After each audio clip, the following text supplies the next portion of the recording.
are running from the law and you're carrying 300 pounds of gold. What do you do? Gold was so unwieldy and so heavy that they stopped and buried it. Could these outlaws have buried their stolen gold within sight of the prison? He died before he was able to tell where he buried the treasure.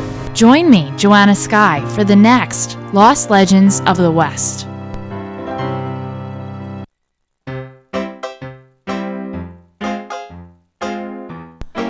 One day, in the middle of the Nevada desert, a man was looking for gold.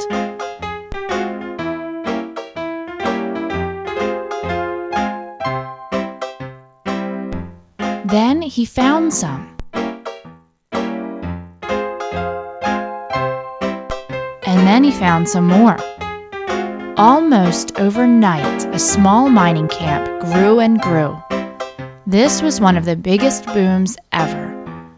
Miners were made millionaires almost overnight, and the entire country seemed to have its eye on the new town called Virginia City.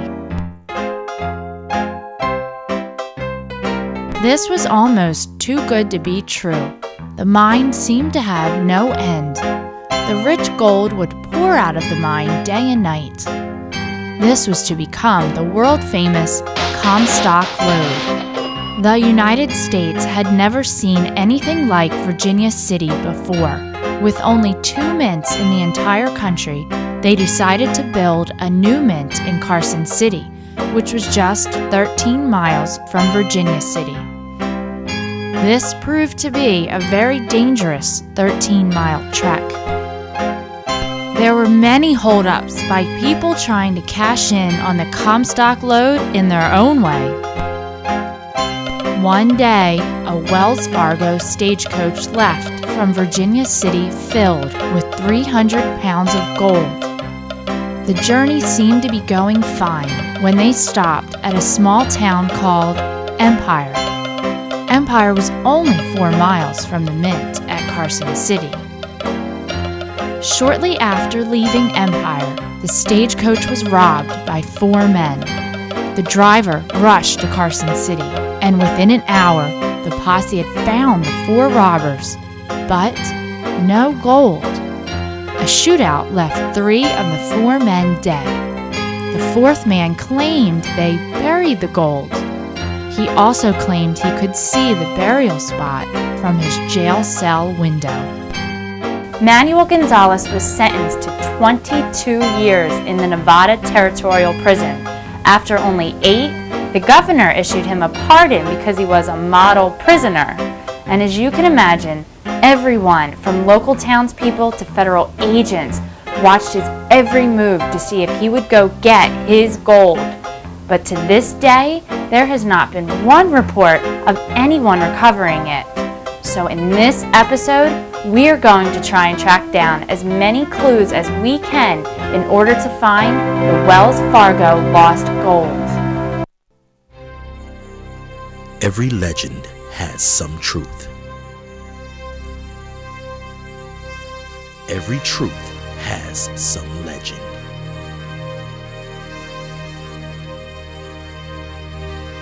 We find the truth in the legend.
Carson City is rich with legacy. This was one of the first mints in American history. Carson City was the next stop on the stagecoach route from Virginia City, famous home of the Comstock Lode. So this is where the Wells Fargo gold should have ended up, and this is where our adventure begins. Every legend has some truth, and every truth has some legend. W.C. Jamison detailed the account of 4 guys who robbed a Wells Fargo stagecoach of roughly $60,000 back in 1885. That stagecoach was destined for the U.S. Mint in Carson City. I now stand outside of what used to be the U.S. Mint, and today is the Nevada State Museum. Well, most likely with the shipment of a gold shipment like that, it's probably a Concord stage. The Concord stagecoaches were used to carry gold and silver shipments from Virginia City to Carson City. There were, every 15 miles there would be a weigh station because they had to change for the horses just to keep them fresh and moving. So one was Empire, which would be from Carson City. It's actually part of Carson City today as the community has grown, but there was more than one stage a day going to Carson City and Virginia City because of the nature of just the community that big until the railroad was built. So maybe certain stages would go to Empire and others would just go directly through, like a express stage to get up there faster. From the Mint, I traveled to the state archives. Right now I'm scanning through the microfilm of the Morning Appeal, which was Carson's #1 newspaper, looking for any signs of a robbery, Wells Fargo. What I found astounded me. Carson City's newspapers have tons of articles from over the years on this legend.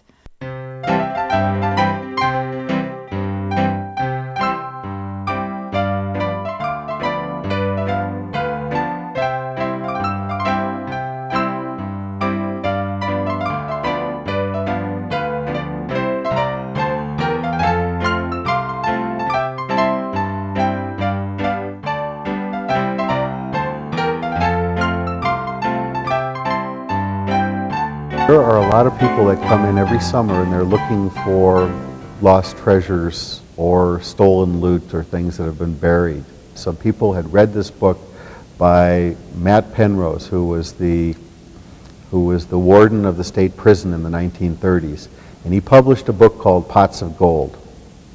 And in that story, there was a vague telling of a Mexican stage robber who robbed a stage that was coming from Empire, and it was on its way to the Mint. The town of Empire was down in this area, and the road between Virginia City and Carson City ran up pretty much Highway 50 where it is right now. And then the Mint building is located right there. It's still located right there. He robbed the stage somewhere between here and 4 miles away in Empire and started to make his escape, but the gold was so unwieldy and so heavy, because it would be about 300 pounds of gold bullion, that they stopped and buried it. Somewhere along there they would have robbed the stage, kind of taken off across country, and were eventually had to bury the gold, and then they were arrested, and he was sent to the Nevada State Prison, and he supposedly told someone that he could see where he buried the treasure from his cell. Could Emmanuel Gonzalez have seen the burial spot from his cell window? The only high point that you can see from the prison is a hill between the prison and where Empire was, and why would you plot your escape towards the state prison? You know, it seems kind of odd all by itself. The state prison is right over here, and the mound in question is down here, this dark little patch here. There it is, the mound where most people think the treasure may be hidden.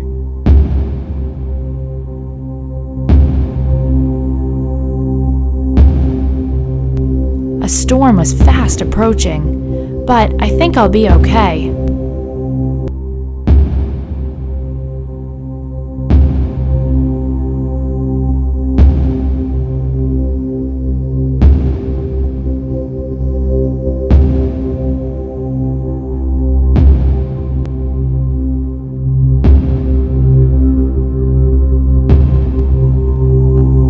up the mound where the treasure is supposed to be was tough.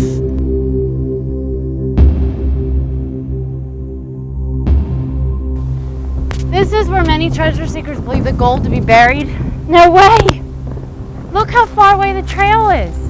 There is no way they could carry 125 pounds of gold this far. Would you bury your treasure this close to the prison when you're running from the wall? No, there's no way. I don't even think they could carry 125 pounds of gold this far, especially with the officials, the posse, out to get them, and they caught them minutes from the site of the robbery. It's just not possible. I don't even know why I'm here, where this place has obviously been searched before. Nothing's been found. Let's go to the beginning. Let's go to Virginia City, where the gold originally started its trek.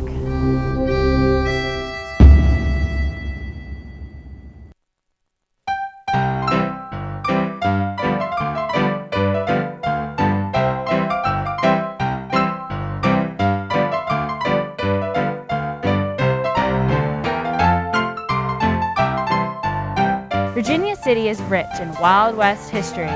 It had, in its heyday, 4 banks, 6 churches, 110 saloons. What else? It even had an opera house and many theaters. I don't know where it all went. Well, most of the saloons are still there, but we'll go check them out in a bit. So many famous legends come from this very town. This town was home to the biggest find of all time, the Comstock Lode. Nowadays, Virginia City is a tourist trap, luring Reno visitors with a little bit of the Old West.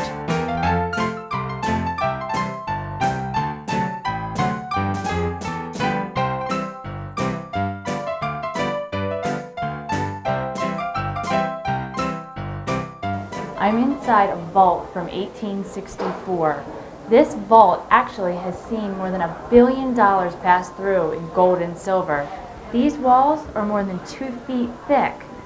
The Wells Fargo gold would have been kept in a vault similar to this before heading off to Carson City to be minted.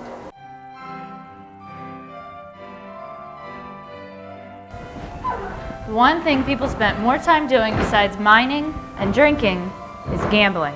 I'm in the Nevada Gambling Museum. Here they collect and restore slot machines, card tables, anything that you would see in a saloon. Well, you wouldn't find in a saloon a respectable woman though, but you would find plenty of gambling going on, and a lot of those games played back then remain popular today. Games like craps, poker, blackjack. They even had slot machines back then. The stagecoach traveled on the Overland Trail from Virginia City to Carson City. I'm going to take that same trail, although today it's Highway 50, down to Carson City. And the one thing I need when searching for this Wells Fargo gold is luck. The old stagecoach route is now paved and is only a 10-minute drive from Virginia City to Carson City. In the past, it would have taken at least half a day by stagecoach.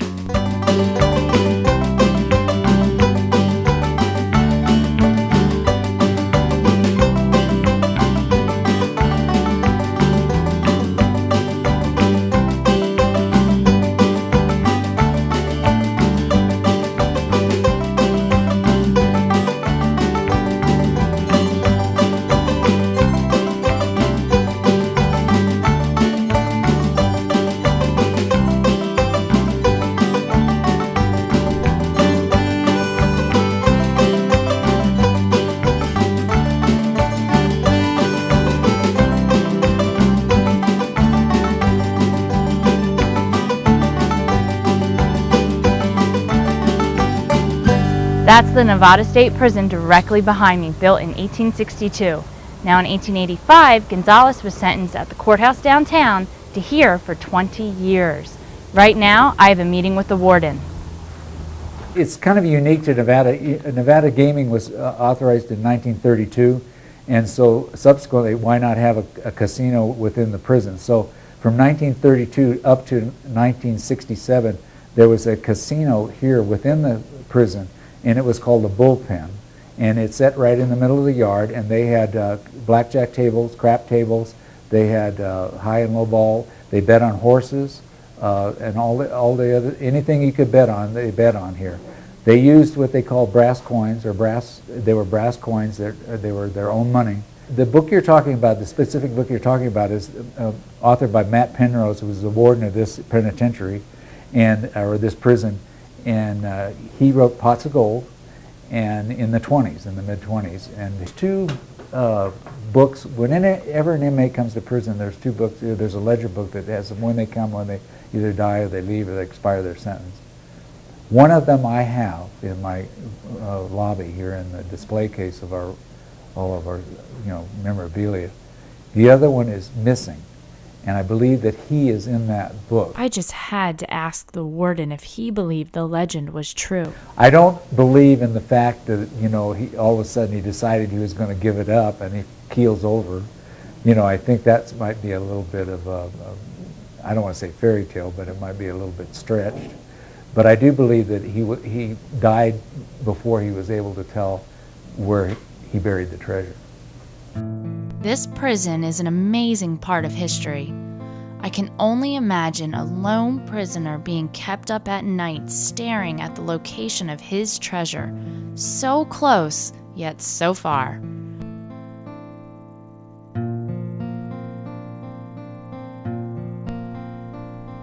The warden showed me the inmate register that only a handful of people have seen. I wonder if Manuel Gonzalez is in the missing register.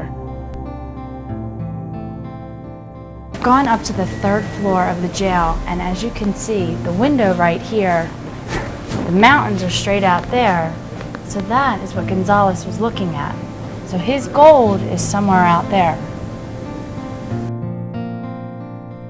The prison's over 100 years old, and obviously we don't get the same perspective that Gonzalez would have had from the window, but I really want you to see what I can see, so come up here. Careful getting up. Okay, now the prison's behind me, and straight out this way, can you get this? Are you getting it? Straight through is the trail, and that is what he saw, and that is where the gold is, so that is where we're going.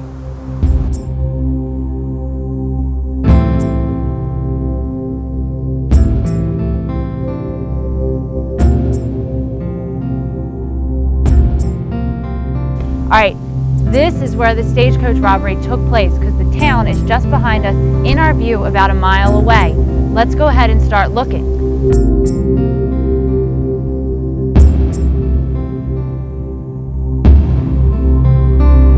This is the overland trail, less than a quarter of a mile off to my right. Behind me, you can obviously see the town of Carson, which is what the stagecoach would have seen when it came over the hill. And from here, you can even see the prison. Can you see that? Can you see the prison? And you can also see the mound where we hiked earlier. That's where most people believe the treasure to be buried. But realistically, if the trail's right here and they came over and saw the town, would they be able to carry 125 pounds of gold to that mound all the way in that direction, closer to the prison? I don't think so. That's why we're looking here.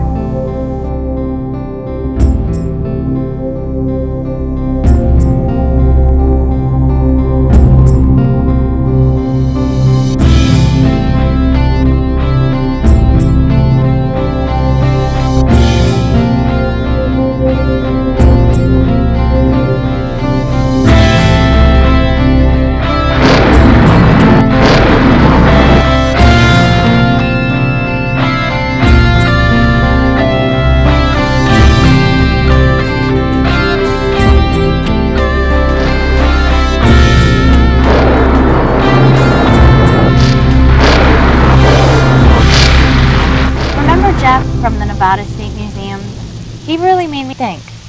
What makes people believe in legends? Although they may seem untrue, if not impossible, people still retell the story time and time again, and even go in search of the gold. It's not necessarily all the documents and accounts of the story, but I think it's the story itself that makes it magical. Gonzalez was in prison for over 20 years, although he got out in 8. And he had his secret of the location of the treasure, which he could see from his jail cell. And he never told anyone, not even when he was released. That to me is the magic of this legend. So what do you believe? Although it seems there are no records of Gonzales, the warden of the prison showed me the second edition of the records of the prison inmates. That book began in 1887. The first book, which would have held the records from 1885, is missing, and he believes Gonzales' name is listed in there. So this legend seems to be true after all. I've just been out here looking. Although I got caught in some lightning and some rain, I'd still be going if I could. But that doesn't mean you can't come out here and find it for yourself, which I think you definitely can. And if you do come out, remember, in the words of Henry Van Dyke, the goal of his journey may be won. He may rest, but he is never idle. 1,000 years may pass like a day in glad surprise of paradise, where work may be sweeter than play. Until next time, I'm Joanna Skye, and this has been Lost Legends of the West.